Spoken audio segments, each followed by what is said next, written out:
मैंने कहा चिदंबरम और थरूर जैसे पढ़े लिखे लोग इसमें अल्पसंख्यकवाद का कार्ड लेके क्यों आए मैदान में? मैंने ये प्रश्न किया था।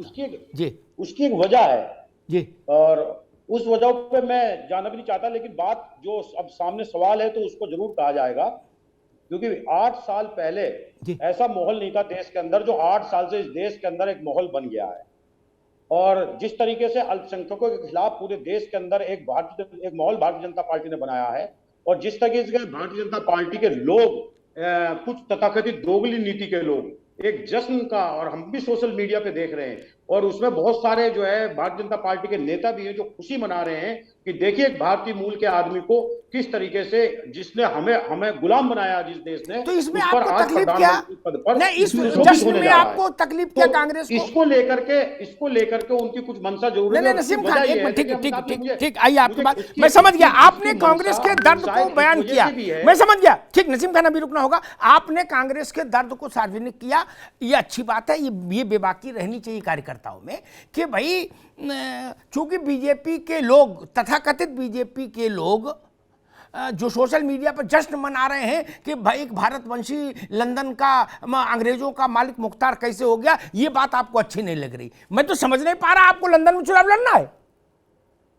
गजब करते हो, फिर कहते तो हम हार गए यार, ये गजब करके। ठीक भाई अभी रुक जाओ। विक्रम राव साहब, बाकी सबके नाम तो आ ही गए आज दिन भर चैनल्स में, सोशल मीडिया में। मेरे दिमाग में एक और उदाहरण आया। जवाहरलाल जी की पहली कैबिनेट में, भैया रुक जाओ, धैर्य रखो नसीम भाई। जवाहरलाल जी की पहली कैबिनेट में पहले 5 मंत्रियों में मौलाना आजाद थे। मौलाना आजाद केवल अल्पसंख्यक ही नहीं थे, वो जन्मे भी मक्का में थे, भारत से बहुत दूर। उनको बना दिया, 11 साल वो भारत के शिक्षा मंत्री रहे, और उसके बाद भारत ने उनको भारत रत्न दिया।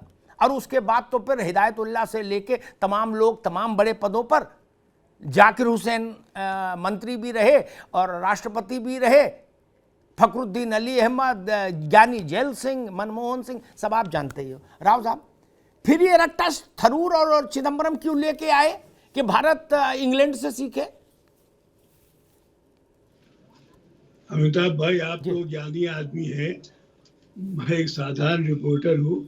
मैं आपको याद दिला दूं, सितंबर 1999, 23 साल पहले दलित सरकारी नौकर था के.आर. नारायणन, राष्ट्रपति बना। उसने एक ईसाई को शपथ ग्रहण की तैयारी राष्ट्रपति पद कर दी थी।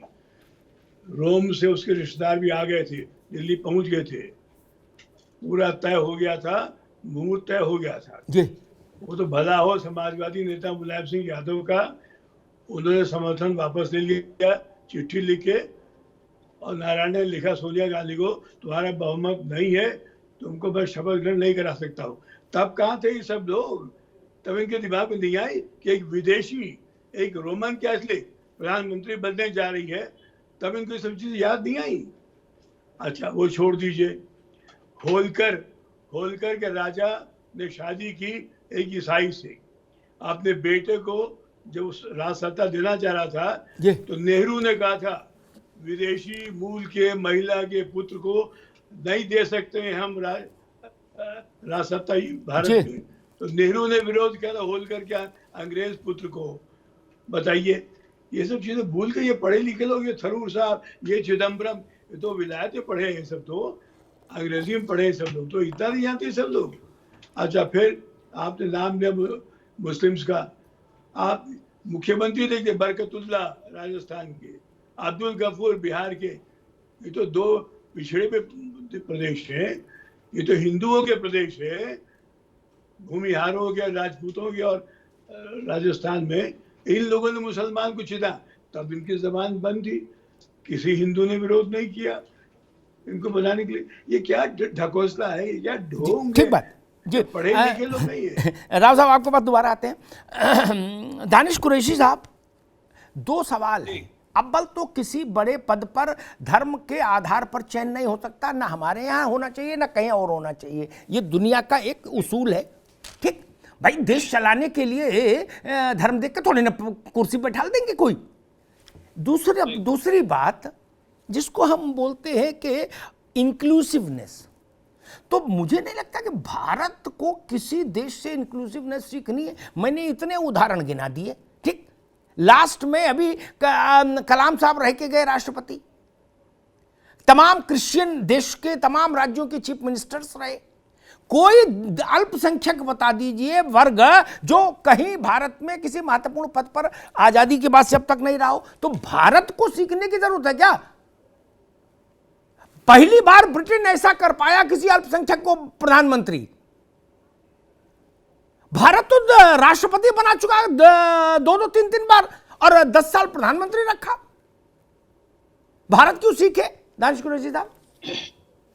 देखिए अमिताभ जी, मैं सबसे पहले एक बात बताऊं जी कि दिक्कत क्या है कि हमारे यहाँ जिस तरीके से पिछले 2014 के बाद से अब तक धर्म जो है वो दिमागों में घर कर गया है ना अवाम के, वो बड़ा प्रॉब्लम है। 2004 में जब यूपीए को बहुमत मिला था तो आपको याद हो कि भारतीय जनता पार्टी की कद्दावर नेता सुषमा स्वराज जी ने विरोध किया था कि अगर सोनिया गांधी मुख्यमंत्री बनेगी, जबकि वो बहू बन के आए। मैं खत्म कर लूंगा, वो बहू बन के आई थी। तो आप देखिए कि एक व्यक्ति, हालांकि मैं कांग्रेस से इत्तेफाक नहीं रखता हूं, मैं साफ करूं, लेकिन फिर भी मैं बताऊं कि एक महिला जो इस देश में शादी करके इस मुल्क की परंपराओं के अधीन यहाँ आई, आप उस तक को स्वीकार करने के लिए तैयार नहीं थे और आज आप भूल पीट रहे हैं कि ऋषि जो है वहां के यूके की जो है की पोस्ट पर बैठे जा रहे हैं। दूसरे नंबर की मैं आपको बात बताऊं, देखिए हमारे यहाँ कहने के लिए, सारी दुनिया की बात कर रहा हूं, सारी दुनिया में ये कहने के लिए बहुत अच्छा है कि हम काबिलियत पे सिलेक्शन करते हैं, लेकिन एक सनातन सत्य यूनिवर्सल फैक्ट मैं आपको बता रहा हूं जिसको आप इनकार नहीं कर सकते। दरअसल दिक्कत क्या है, आप मुझे ये बताइए, क्या खुदा ईश्वर मुल्क में किसकी रियासत है वो देख के इंटेलेक्चुअलिटी देता है? तो आप देखिए पाकिस्तान में सारे ब्रिलियंट बच्चे मुसलमान मिलेंगे, हिंदुस्तान में सारे ब्रिलियंट बच्चे हिंदू मिलेंगे, क्रिश्चियन मुल्क में सारे ब्रिलियंट बच्चे क्रिश्चियन मिलेंगे। तो ये जो पॉलिसी है ना, वो कहने के लिए तो बहुत अच्छी लगती है कि हम काबिलियत के आधार पे करते हैं, लेकिन पॉलिसी जो होती है वो कहीं ना कहीं काम कर रही होती है। अगर आप देखेंगे तो आप ठीक है दानिश कुरैशी, अभी रुकना होगा, ठीक, बाकी मेहमानों को बीच में ले आए। ठीक है, आपने 2 बातें रखी। अरविंद जेतला के पास आ रहा हूं, फिर कौशल खान जी आपके पास आऊंगा। मैं नहीं समझ पा रहा कि तकलीफ किस बात पर है। क्या तकलीफ इस बात पर है कि ऋषि सुनक भारतीय मूल के क्यों हैं? क्या तकलीफ इस बात पर है कि ऋषि सुनक हिंदू हैं और हिंदू मतलब हिंदू रिचुअल्स को पालन करने वाले हिंदू हैं, केवल मन में मानने वाले नहीं, पालन करने वाले। ठीक, इस्कॉन के साथ उनका बहुत लंबा रिश्ता रहा। एक सुनो भाई, मैं आ रहा हूं। या तकलीफ इस बात की है कि सोनिया गांधी प्रधानमंत्री नहीं बन पाई। मैं दूसरे बात पर कहूं, अरविंद जी, इसी यही सवाल है कि सोनिया जी प्रधानमंत्री बन जाती, सुषमा जी, उमा भारती और अपने उनके साथ 10-5 लोग और भी अगर मूड मुड़ा लेते तो भी कोई फर्क नहीं पड़ता। लिख लीजिए मेरी बात, 1000-2000 लोग भी मूड मुड़ा लेते तो भी सोनिया जी की सेहत पर फर्क नहीं बनता, वो प्रधानमंत्री हो जाती। अगर जिसकी ओर इशारा विक्रम राव साहब कह रहे थे, अगर जया जेटली के घर जॉर्ज फर्नांडीज की पहल पर, यह रहस्योद्घाटन कर रहा हूं, मुलायम सिंह और अडवाणी की बैठक नहीं हुई होती और मुलायम सिंह अड़ नहीं गए होते कि सोनिया हमको मंजूर नहीं, इसलिए सोनिया जी नहीं बनी। सोनिया जी के बाद 272 होते, उनको कौन रोक सकता है? अरविंद जी, ये मैं चिढ़ नहीं समझ पा रहा हूं कि लोग कह रहे कि ऋषि सुनक की तारीफ क्यों हो रही भारत में, ऋषि सुनक के बनने पर भारत में खुशी क्यों हो रही है, इसलिए हमको तकलीफ है। अरे भाई क्यों तकलीफ है अरविंद जी? बिल्कुल सही कह रहे हैं अमिताभ। ये देखिए, भिखारी की दृष्टि जो है प्रसाद पर होती है, भगवान की मूरत पर नहीं। अभी आपने थोड़ी देर पहले कहा ना कि किस तरह से दुनिया तथा घटित होता है भारत के संदर्भ में, तो कुछ लोगों के पेट में दर्द होना शुरू हो जाता है। दरअसल ये वैसे विघ्न संतोषी लोग हैं जो नहीं चाहते हैं कि भारत का कोई मान मर्यादा प्रतिष्ठा जो है दुनिया में बढ़े, वैसे टाइम में जब यहाँ पे मोदी जी जो है शासन कर रहे हैं। एक तो यह जो है एक दर्द है अपने आप में कि अगर कहीं दुनिया में कुछ घटित होता है, बेहतर होता है, अगर कहीं उसका संबंध हिंदुत्व से हो जाता है तो लोगों के पेट में दर्द होता है और ये साबित करने में लग जाते हैं कि क्यों नहीं ऐसा भारत में हो रहा है। फिर कहूंगा, क्या नेहरू जी ने कहा, क्या चाणक्य लिख गए विदेशी मूल के विषय पर, मैं उस बहस में नहीं जाता। क्या सुषमा जी ने कहा सिर मुड़ाने पे। मैं तो कह रहा हूं मुलायम सिंह नहीं अड़ते, 272 सोनिया जी के पास होते, कोई माई के लाल उनको नहीं रोक सकता था। चाहे नेहरू जी कुछ लिख गए हो चाहे चाणक्य, वो बन जाती। अब फिर ले आए 272, फिर बन जाएंगी, क्या दिक्कत है। 272 तो लाने पड़ेंगे, ऐसा तो नहीं कि 272 को दूसरा जुटा के देगा। ये बात नहीं बोलो यार, बोले मेरे नाम पर कोई दूसरा फिल्म में एक्टिंग कर ले और क्रेडिट मुझे मिले, ऐसा थोड़ी ना होगा। सिनेमा में शामिल होना तो खुद ही एक्टिंग करनी होगी भैया। भारत का प्रधानमंत्री बनना 272 तो जुटाने होंगे ना, देसी हो विदेशी हो बात की बात है। ऋषि सुनक इसलिए ब्रिटेन का प्रधानमंत्री है कि वहां सांसदों ने बहुमत से उसको चुना। यहां कैसी बात करते हैं लोग। कौशलकांत जी, अब पूरी बहस में एक स्वर समझ में आ गया कि मामला ऋषि सुनक का नहीं है। नाराजगी इस बात पर है कि भाई जो कथित भाजपाई लोग हैं वो ऋषि सुनक जिंदाबाद क्यों बोल रहे हैं। इस बात पर मुझे इंप्रेशन आया कि ज्यादा लड़ाई हो रही है कि भाई भाजपा की खुशी ठीक क्यों है, नहीं होनी चाहिए। और भाजपा खुश होगी तो हम उसको ये बताएंगे कि ऐसा ऐसा क्यों नहीं किया। अब बताइए, ऋषि सुनक को पता भी नहीं होगा कि हमारे पीछे हमारे भाजपा और उसके विरोधी दलों में वो चल रहा है द्वंद्व। न ऋषि सुनक कांग्रेस के मेंबर है न भाजपा के। लेकिन मैं विपक्षी दल आपसे इसलिए नाराज हैं कि आप लोग ऋषि सुनक को वेलकम क्यों कर रहे हैं। कौशलकांत जी।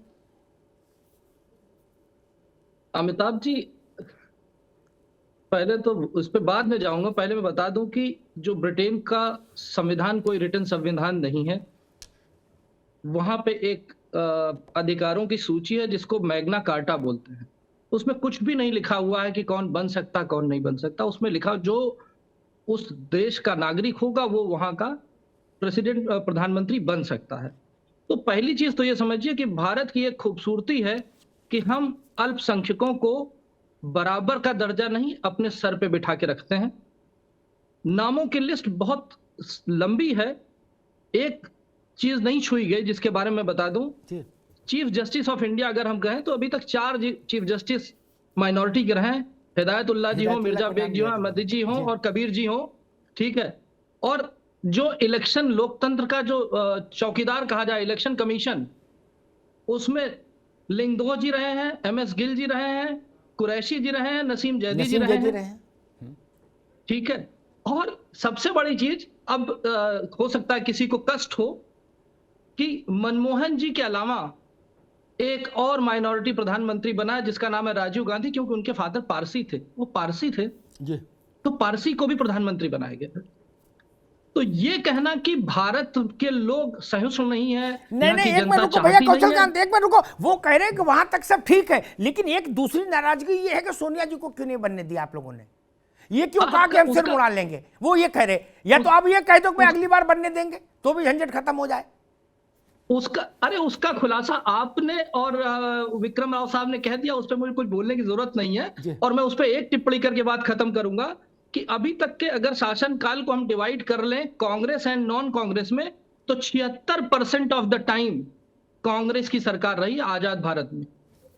करीब 15% बीजेपी की रही है, 3% जनता दल और 4% जनता पार्टी की रही है। अगर इतना ही प्रेम आह्लादित हो रहा था तो इन्होंने क्यों नहीं बना दिया। एक्चुअली इनको इससे प्रॉब्लम नहीं है, इनको समस्या इससे है, अगर आप दिखा सकें।